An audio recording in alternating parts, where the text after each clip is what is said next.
Hey, I'm the Drunk Carpenter. I'm gonna try this masonry bit in a cordless Skil saw. Man, I really hope this works. So I got a lot of bricks that I need cutting. I got a whole retaining wall I'm working on and some other decorative stone I'm gonna be cutting. So make sure you subscribe to see how that goes. It's gonna be sweet. It's gonna be totally rad! But just like you guys, I don't got the kind of money to buy a German saw, battery or gas. And even if I bought one, I wouldn't really have much use for it. So I'm gonna test out how one of these bits works on a Skil saw. My Skil saw is a Milwaukee 6 1/4 inch battery operated Skil saw. I'm hoping it has enough power for it, but I guess we're just gonna have to find out. So the blade I ended up getting is a 6-inch masonry bit. For the life of me, I could not find a 6 3/4. They do have larger ones if you have a larger Skil saw, but I don't, so I'm stuck with this tiny one. Sounds like there's a reoccurring theme here. And I can already tell this is gonna cause probably some issues. So once I put the blade down and put it to its max cutting depth, it turns out I'm really only working with 1 3/4 inches of cutting. And that might be a problem because these blocks that I need to cut are 3.5. And yes, I can do the math. Yeah, that's right. If I cut it from one side and then the other, that'll be exactly 3.5. Yeah, it is. But what are the chances of getting that exact cut on both sides? For me, probably not great. You ain't even got a name tag. You got no chance. But I think I got an idea for this. We're gonna build a jig, so hopefully I can get a pretty exact cut on both sides of these. Because an 1 3/4 is not very good cutting depth. But if we can make it work, I'll be saving a lot of money. Not time, but money. So the idea is grab a board that's all one length. Luckily for me, I got plenty of pallet wood. But we're gonna cut it in half, drill some holes, and just put a clamp on it. I'm gonna stack them on top of each other. That way the hole's in the exact location on both boards. Need a little bit more. So one thing that's pretty cool about these clamps is that there's a screw at the end here that allows you to take these ends off. That way if you're ever doing something like I'm doing, where you need the clamp through a piece of wood, you can go ahead and do that. You can actually reverse these too so that you can use them kind of as a jack too. Nice to know. Now get in there. This just gotta go in. So here's my idea for my clamp. Gosh, I hope this works. By not giving these clamps much wiggle room in here, the idea is that it'll keep these boards fairly aligned to where when I cut the top and the bottom, those two cuts should be close enough. I realize they're not gonna be perfect, but they should be close enough to where I'll get a pretty good cut on this brick. Should be pretty aligned. All right.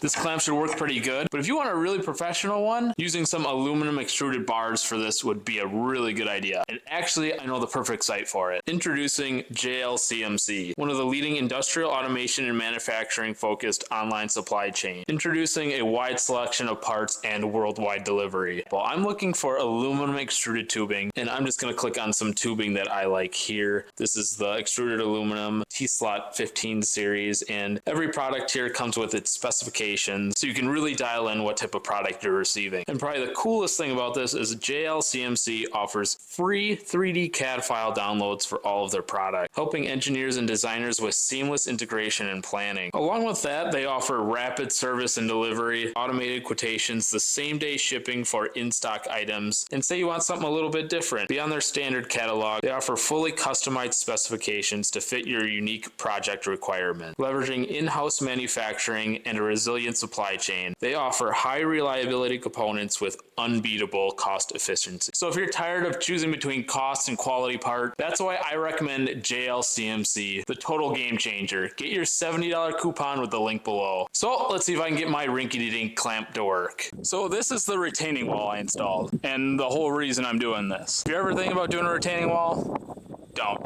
It sucks. But I am wrapping this project up. All I gotta do is glue these caps on. And is the reason why I need to figure out how to cut these. I have two different spots where these caps end, and also around this curve. I need to cut some of these caps into triangle pieces to fit around here. So these are the pieces I will be testing out first. The most difficult ones. Because why not?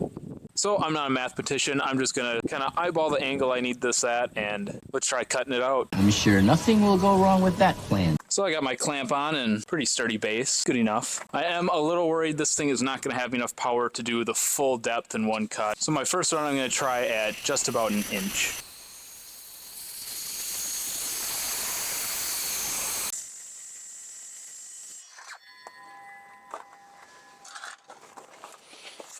I'm actually really impressed. I cut through it really easily. Got a long way to go through it, but I'm sure I'll be able to use the full depth right away. Oh man, that was dumb.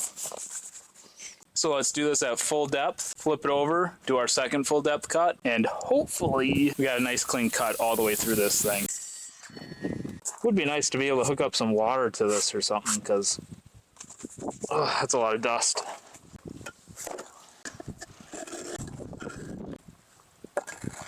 All right, second cut.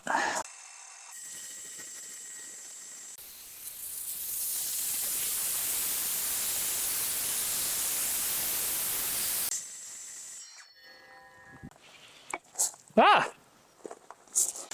So, did not line up. Where did I go wrong? For starters, you're a failure. Sad to say my clamp failed me.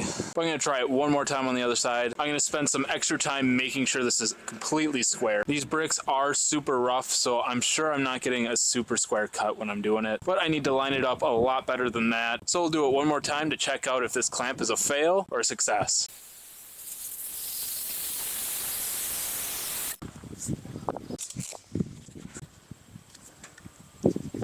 Clamp works. Who would have thought? All you need to do is square it up a little bit. So my one side is not perfect, but up here was. So I'll just have to make sure that both sides are square or something. So far, my genius clamp idea is working now, and I can start building this wall. So let's cut some more bricks.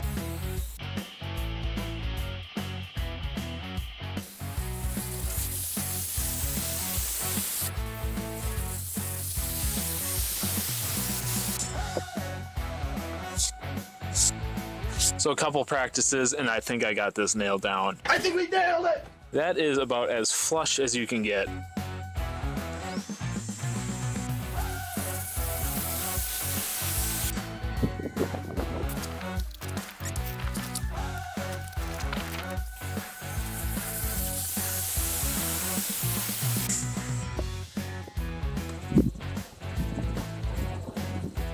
It's dusty. We're doing it. I don't know, I just needed to break all those.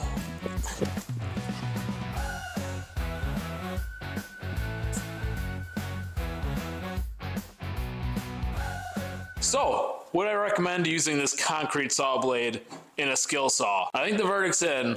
Hell yeah. Hell yeah! I think it worked absolutely great. My biggest concern was using a cordless Skil saw, not having nearly as much power ripping through that, but the Milwaukee did great. And I did think it was gonna cut through. I just thought I'd be fighting it and be binding up and it'd take a long time. But yeah, it actually just ripped right through. I mean, not like butter, it still was concrete, but it did an awesome job. So if you got cut up just a couple pavers or something, do not buy one of these German saws. I mean, sure, it would be fun and awesome to have one, but you don't need to spend the money. Don't even rent one. You can just get this for 10 bucks. And plus, if I ever have to cut a couple more in the future, I got this blade to do it. And this is what I call a great way to save some money. So don't forget, grab a beer and build something. I wonder if I could hit this and shotgun it.